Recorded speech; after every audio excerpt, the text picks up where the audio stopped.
Here we go again with Bengals franchise tag discourse for a second round draft pick. This time, Tee Higgins. You are Locked On Bengals, your daily Cincinnati Bengals podcast, part of the Locked On Podcast Network, your team every day.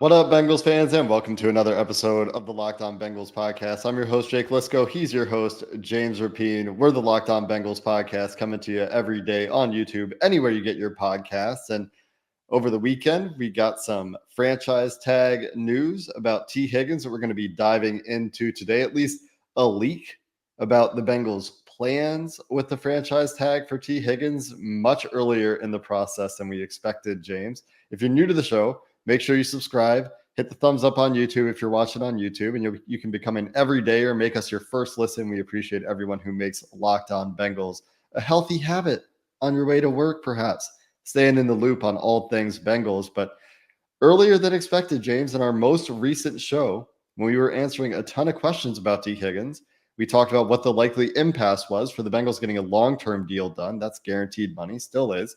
And we joked about how it might be surprising or very surprising, and I'm surprised to see a tag on Tee Higgins early in the process, given their history of waiting toward the end of this window recently with guys like AJ Green and Jesse Bates to apply the franchise tag in a given year. I'm going to go out on another limb, Jake. I still think we're right. I don't think the Bengals officially apply the tag until after the combine. Now, we'll see. Maybe they'll do it on Monday, and I'll get burned. And there's a reason James, that they might. There's a ton of reasons why they could wait, right? And we can get into all of the different tentacles that are tied with Higgins here. But got to be honest, I did not see this coming, to your point, is the leak, and that's exactly what it is, and we can speculate on where from. But the fact that Tee Higgins, on the day the salary cap gets announced, on the day that his $21.8 million franchise tag number is set for wide receivers and every player, the franchise tag number was set. The Bengals, it's leaked that they informed T that they are tagging him. Why did it come out? I think is where I'm at this point as we record this on Sunday. And there's a lot of different reasons behind it. But overall, my first reaction to this, and I feel pretty strongly about it still, is we know that Tee Higgins is likely to be a member of the Bengals this season, is likely to play on the franchise tag. And by the way, will play on the franchise tag if it comes down to that, because it's way more money than he's ever came close to earning in his NFL career. And I think he will play well. But there's a lot, of course, it's not that simple. There's a lot of things that we need to discuss when it comes to Tee Higgins. Yeah, there's what does it mean? There are tons of different ways you can interpret this news. Some of them make more sense than others, but you can piece together logic to support any of the possible reasons the Bengals would go early with the franchise tag. One reason that we might see the tag officially applied to Tee Higgins before the combine is over, perhaps before it even starts, is to facilitate trade conversations. I don't know what exactly the tampering rules are as far as what the Bengals are legally allowed to discuss with other teams. They might need to do the franchise tag in order to have some of those trade talks, because then he would be part of the Bengals plans. Like, no one else would have rights to him, right? The Bengals would be the only team with rights to him for 2024. They are right now, though, until the new league year starts, when he would become a free agent anyways. Right. So I think it would be fine. Yeah. And that was just something that I'm not sure about. But why do it early is the big question, right? But that's the part that's interesting is the trade talks, certainly, and potential for trade talks ahead of the combine. That could be one reason, signaling to the rest of the NFL and everybody, if they do officially announce it, which, you said we can speculate about where this came from. Well, it came from Ian Rapoport. Where does Ian Rapoport get his information? He gets it from agents. It came from almost certainly T's agency, T's agent. Why would they do that? Why Brian would they Windhorst. do that? Yeah. Pointing the fingers up. I'll tell you, at least for me, it's pretty simple. I think David Mulugheta, and I would do this, by the way, if I was Tee's agent and I was trying to get him a long-term deal and I didn't think I was getting it in Cincinnati this offseason. I would want to go into the combine fishing for long-term deals for Tee. And because if you know you're getting tagged and you could find the right long-term deal, then maybe a trade can be worked out. Maybe you can make this work now. Much, much easier said than done.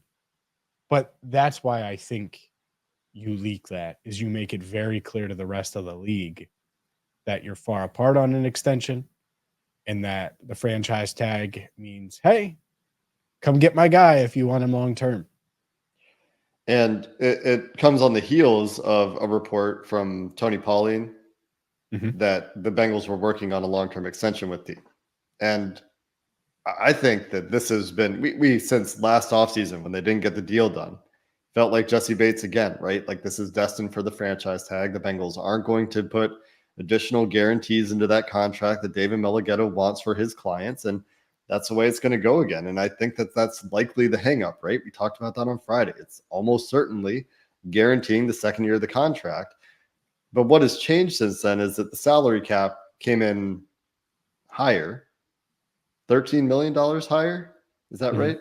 255 versus 242 than expected. And I've done all the math, James, to figure out where the Bengals really are for cap space, including rookies, practice squad, all that stuff, because they're pretty predictable, right? Like they're not going to do the restructures that other teams are going to do. But one of the big impacts there is that the franchise tag, while it goes up for all positions and went up about $1 million, a little bit more, $1 million and change for Tee Higgins for wide receivers, it's a smaller chunk of the salary cap. It exerts less pressure on the Bengals salary cap space that they're going to take to unrestricted free agency, where they have a lot of holes to fill and a lot of money to spend. So that's probably the biggest argument for saying maybe that tag and trade is less likely now. And that was my initial reaction to the increase to the NFL salary cap, is less pressure on cap space from that franchise tag now. You have an extra $10 million to play with. And while there will be inflation for top-end contracts around the NFL, veteran minimum is going to stay the same. And so a lot of those filling out the roster type of deals aren't going to cost you more. You have more space for those if you need them. And you have more space to go after maybe one more player, one more mid-range player with the increase of cap space. Now, so do every other team, right? This isn't unique to the Bengals. But what is unique to the Bengals is that franchise tagging Tee Higgins doesn't exert as much pressure on what you can do in free agency. So that's where my initial logic was, well, more cap space, maybe that reduces the chances of the tag and trade. Then we get the news that, oh, the Bengals are going to tag Higgins, and this is before the combine. And if they do announce it officially, especially, that could be the opposite, where that's a signal to the rest of the NFL that says, hey, we're not going to get this done. If anybody wants to come blow us away with an offer that's going to cause us to move off of having this player that we think is really important to our 24 chances, well, here's your opportunity to do it. Yeah, and I think that's where there's a lot of debate, a lot of discussion. That's probably where we should go next. How open do we think, and it's speculation because everybody's speculating right now, outside of like 5 people on planet Earth, no one really knows about Tee, maybe a little more than that, maybe like 8, but it's pretty low. There's not a lot of info right now that I think is more than speculation when it comes to Tee's future. Now, it could be educated, of course, but it's a lot of speculation. But is a trade realistic? Do we think that the Bengals will consider trade offers this week in Indianapolis at the NFL Combine, where the groundwork could be laid for a potential Tee Higgins deal? We'll answer that and discuss the salary cap coming up next. Today's show is brought to you by FanDuel. Get buckets with your first bet on FanDuel, America's #1 sportsbook, because right now new customers get $150 in bonus bets with any winning $5 bet. That's $150 if your bet wins. So throw $5 on the Warriors or throw $5 on LeBron James. You could make a same game parlay if you want to get creative. And that's the beauty, is you win that $5 bet and you get $150 in bonus bets to use on quick bets, same game parlays, exclusive props, so much more, from college to pro.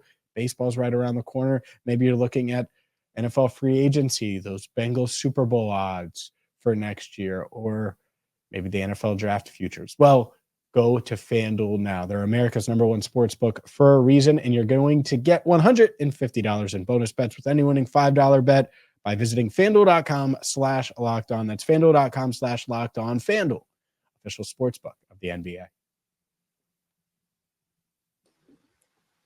Who do you think the 8 people are who know what's going on with Tee Higgins? Because obviously you got, the Bengals front office. So Duke Tobin, Mike Brown, Katie Blackburn, David Mulligetta, Tee Higgins. That's probably 5. Probably Steve Radisevich. 6. Radisevich.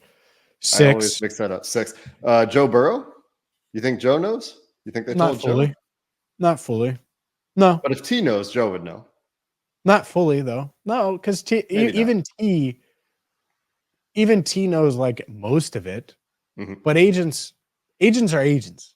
They're not going to fill you in on every nook and cranny of dialogue and discourse. They want to protect you from some of that too. Like for example, let's say the Bengals echo and share a point that a lot of people are making on social media. Hey, T, you've dealt with a lot of injuries, but we don't feel confident in giving you 4 years. 4 years. They a ton of guaranteed money specifically. It wouldn't be the 4 years. I think that David Mulligetta might sweeten that up a little bit. Maybe not. Maybe he doesn't. But anyways, yeah, those people, and there's probably 1 or 2 that we're missing. Someone else with Mulligetta's agency. The daughters, the granddaughters. Elizabeth probably knows. Paul Jr. probably knows. Caroline probably knows. Troy probably knows. Probably a lot of the family. You already named all of them. You already named Troy. Did I? Yeah. At the Mike beginning. Brown, yeah. Katie Blackburn, Troy Black. Anyway, family knows. Sure. Yeah. No, I agree. So maybe 10. Anyway, I still don't think it's that high, and I don't think Burrow is fully in the know. I don't think he's in on those discussions like that. Maybe not now. Yet. He probably will be informed. He will be given some idea, especially now that it's public and all this stuff has happened. I think everyone knew T was getting tagged, though. Yeah. Right? So, I will say it's been interesting. I've seen at least 5 Bengals players share it on Instagram. Oh. That T was tagged, like clearly excited that T is going to be back. Like that's how they view it, I would say. So in that's the most likely scenario. But the other scenario is that a team comes to the Bengals and says, hey, how can we get Tee Higgins? By the way, I think teams will do that at the combine. What do you think it would take, Jake? Not for us, right? Regardless of how we feel, not for our listeners, for the Bengals, knowing them, what do you think it would take? Because I think it's juiced. Whatever you think it is. Let's say you think it's a top 35 pick. I think it's higher than that for the Bengals in the way they value T. In the way they value T, even on a 1-year deal where he's going to eat up $21.8 million in cap space. Because, and there's been some debate about that too. And sorry, I'm rambling, but there's been some debate about that too. He's clearly the best free agent wide receiver, especially when you consider his age. That's the difference he has over Mike Evans. Otherwise, it would be Mike Evans. But clearly, Tee Higgins would be the best free agent receiver on this market. Yeah, if somebody was looking for like a 1-year receiver, Mike Evans might take the first place title over Tee Higgins.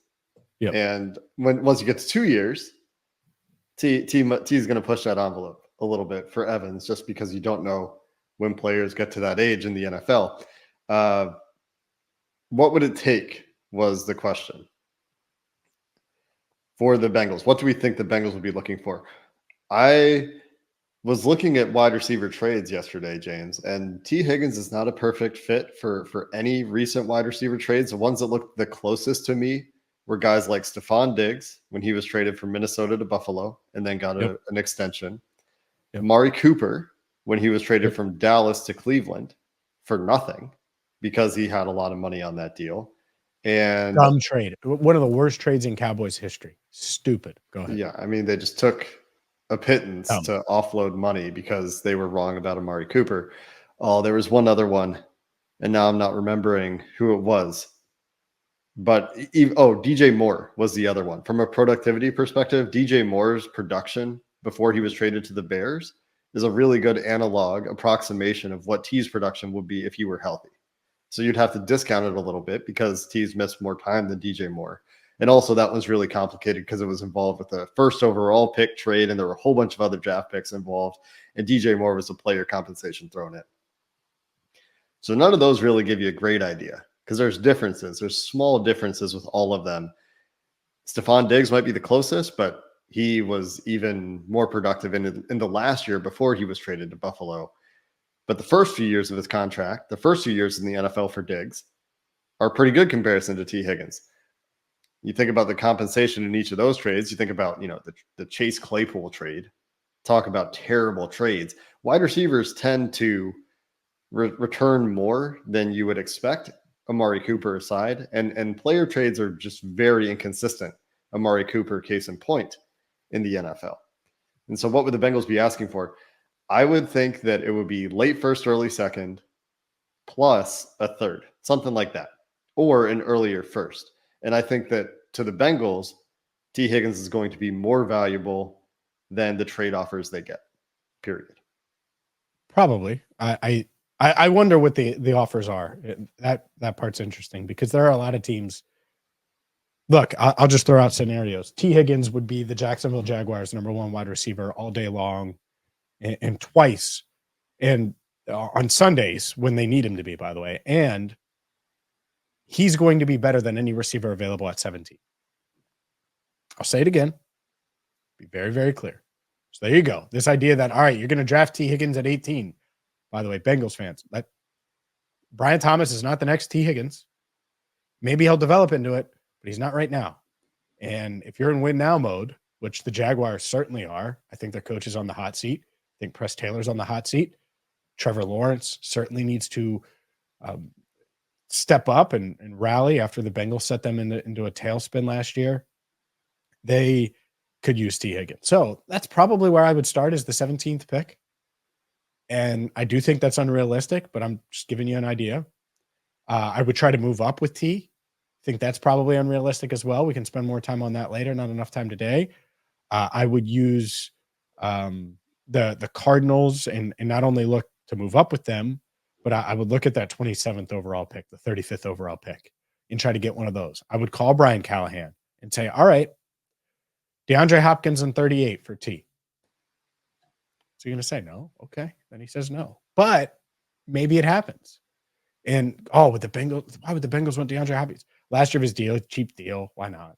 Why not add someone like that? So a proven wideout. So to me, there are teams like that. The Packers have a ton of picks on day 1 and day 2 that you could look at, and they could kind of right their wrongs and get a legitimate #1 in Green Bay, which, hey, I could see that. Would they give up Christian Watson in a pick? I don't think Christian Watson's a 1. They might. They might do that with all those injuries. You're going to talk about injuries. Christian Watson dealt with a lot of them last year. I think there are a ton of scenarios, but to your point, the Bengals might laugh at the idea of Christian Watson in a pick. The Bengals may think that the 35th pick isn't enough because they will look at this wide receiver class and say, all right, well, is Ladd McConkey Tee Higgins? Is an insert whatever receiver you like, which that's fine. You can like them. They're not going to have the same grade on that guy, most likely, as they did Tee Higgins coming out of the draft. There aren't a ton of receivers that have had the Tee Higgins grade, by the way. There's some draft classes since the Tee Higgins class, and you could speculate as to which ones, where the Bengals didn't have a wide receiver graded as high as Tee Higgins. So, obviously, it's not the Jamar class. Spoiler. But I think it's hard. I think it's going to be hard to find a trade partner. Not impossible. Could happen. But I don't necessarily think it will happen. But if it does, the Bengals could shed $21.8 million in cap space. You mentioned the cap, and we know where it's at. Let's continue the Tee Higgins conversation, but get into the amount of Bengals cap space that they'll have to work with when free agency starts next month, coming up next. This show is sponsored by BetterHelp. A lot of us spend our lives wishing we had more time. The question is, time for what? If it was unlimited, how would you use it? The best way to squeeze that special thing into your schedule is to know what's important to you and to make it a priority. Therapy can help you find what matters so you can do more of it. And whether it's spending more time with your family, whether it's accomplishing your professional goals at work, therapy can help you refocus and recalibrate when you need it, because we all have a lot going on personally, professionally. And if you thought of giving therapy a try, well, try BetterHelp. BetterHelp is entirely online. It's designed to be convenient to fit even the busiest schedules. So if you're traveling for work, if you're in and out of hotel rooms, that's okay because it's entirely online. And the questionnaire to get a therapist, well, it takes just a few minutes and you fill out that questionnaire and boom, you get your therapist. And you can switch therapists at any time to find the right fit for you. Learn to make time for what makes you happy with BetterHelp. Visit betterhelp.com/lockedon today to get 10% off your first month. That's BetterHelp, HELP.com/lockedon. James, let's talk about this Cincinnati Bengals salary cap as we wrap up the Tee Higgins conversation for today. It will continue as the Bengals officially announce the tag at some point. We'll talk about it again then. We'll talk about it at the combine when rumors start swirling. We'll hear information at times that maybe we'll be able to share. And if we can, then we'll talk about all of that as well. The last point for me on Tee Higgins is that injury history is going to be a fascinating aspect of trade talks, of contract negotiations that we don't know and probably will never know. But I'm sure if we were able to be a fly on the wall for those phone calls, for teams calling the Bengals about Tee Higgins or talking to Duke Tobin at whatever steakhouse he's going to in Indianapolis after the combine next week, it would be very interesting to hear how they're discussing that injury concern. Because from a Bengals perspective, if T doesn't get hurt and he's able to produce those years, maybe they're willing to pay him and make exceptions to their contract structure. Or maybe not. Maybe they just know that he's not Jamar Chase level, Joe Burrow level, superstar level, and those guarantees are just something they're not willing to budge on. But either way, it would be interesting, and all teams are confined by salary cap rules, James. And the NFL announced, or the NFLPA announced, one of the two announced on Friday that the salary cap will be higher than we thought it would be for 2024. $255 million is the unadjusted salary cap for the Cincinnati Bengals. When you include their rollover space from 2023, that salary cap number is $264 million. You're probably looking on Over the Cap or Spotrac or wherever you're looking, you're seeing graphics on Twitter, social media that says the Bengals have over $70 million of salary cap space, which is a very big number, ranked in the top. Where are they? Do you know where they rank, James? How high the Bengals salary cap space rank is compared to the rest of the NFL? Last I checked, they were in the top 5.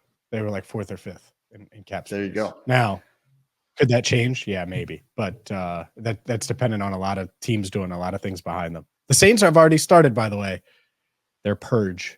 Now, the Bengals were near the top of the league in salary cap space. Then the Tee Higgins franchise tag gets factored in, and they drop down a little bit, still in the top 10. When you count Tee Higgins franchise tag, $21.8 million, they're down to $50.6 million of salary cap space, according to Over the Cap. But James, what I like to do every year is I like to take a look at things the way that I think the Bengals look at things, which includes how the rookies fit in, right? Because the rookies are going to have a cash and cap expenditure that's going to change things that are not included in those salary cap numbers. I like to include the practice squad. Of course, what Over the Cap does, and I also do, is you have to include the dead cap hits. And you have to look at it from a 53-man roster perspective, not the offseason 51 rule, which allows teams to carry 90 players in the offseason before they cut down to 53.